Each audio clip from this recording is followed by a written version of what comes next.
What's up, you guys? I am back. I know I've been gone for this many days, but life called. So what are you gonna do? Can we talk? Can we talk? Can we talk? Let's talk. I watched this documentary called Waiting for Superman.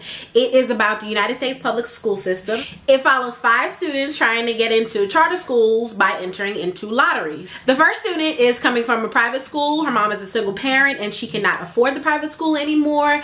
And her mom refuses to send her to a public school in the neighborhood because the public schools in their neighborhood are overcrowded and horrible. The second student is first generation US citizen. I believe that her parents and older siblings are still actually illegal in the country, and yeah, that's her journey. The third student goes to an overcrowded school.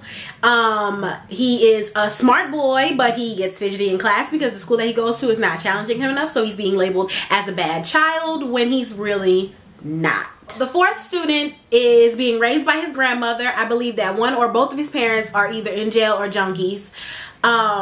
He goes to a school in a neighborhood that is riddled with gangs, and he's just trying to do better with his life and get out of the situation that he's in. And actually the charter school that he wants to go to is like a boarding school where they actually leave and go stay on the campus. And the last student goes to actually a really good school in a really nice neighborhood, but she is being affected by the tracking system, which flows nicely into some of the themes that the video addresses. So the tracking system was put into place by the Board of Education sometime around the Industrial Revolution. It was meant to keep the good students on the upper track doing good so that they can become doctors and lawyers and upstanding members of the community, whatever. And for everybody else to take up technical jobs which were needed during that time. But it's not the Industrial Revolution anymore. So why do we still sort of have this system in some schools? So like in the case of the last girl that goes to the good school, she is a mediocre student and she is everybody else. So that school is not catering to her needs because she's not on the upper track.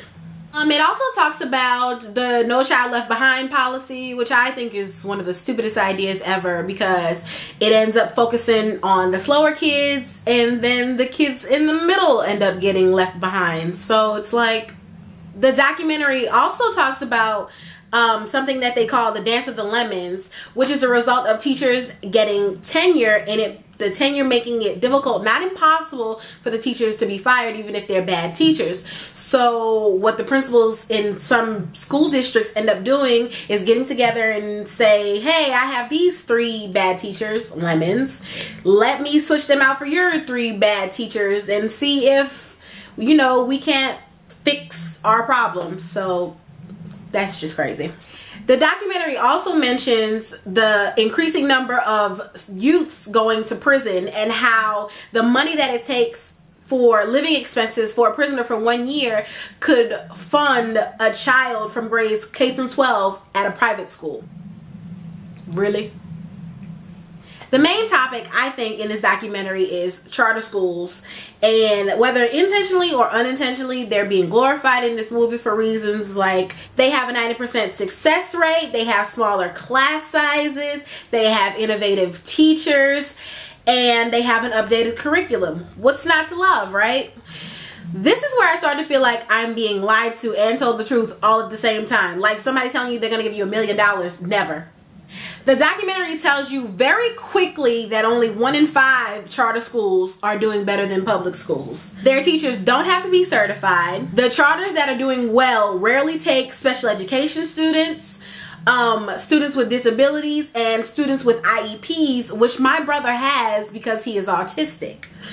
It also doesn't mention that a lot of the charter schools in the inner cities are sharing space with the public schools. This is forcing the public schools to become overcrowded. They have kids learning in basements and boiler rooms with mold and mildew. They got teachers teaching on staircases. Like, where the hell they do that at? So after the video, I watched an interview that Katie Couric did with the director, Davis something, who I didn't like because he seemed like a pompous ass. After the interview, there were 3 educators there, and they got to state their opinion on the documentary, and they got to ask Davis some questions, and they had a principal there. She was like, one of the main problems that she had with the documentary was that there wasn't any good things that he had to say about public school systems. I think that is the whole point of the documentary, to get people to open their eyes about what the hell is going on, to get them to talk about it, to get them to address the issues, to get them to find ways to fix this shitty situation that we're in. I think that if we focus our attention on that and make education our #1 priority in this country, that all our other problems will eventually fall into place. But yeah, the video didn't really give a solution to the problem other than charter schools, and that's not gonna fix the masses. But other than that, I really enjoyed watching this documentary. It really opened my eyes to a lot of stuff, made me want to do a lot of research, and you know, just figure out some things before I have some kids and have to go down to somebody's school and beat somebody's teacher up. You know. So yeah, you guys, that's all I have to say. I will leave a link down to the interview with Katie Couric. I believe the documentary is on Netflix, and if you don't have Netflix, you know I got the hookup, you know, right? I got the hookup.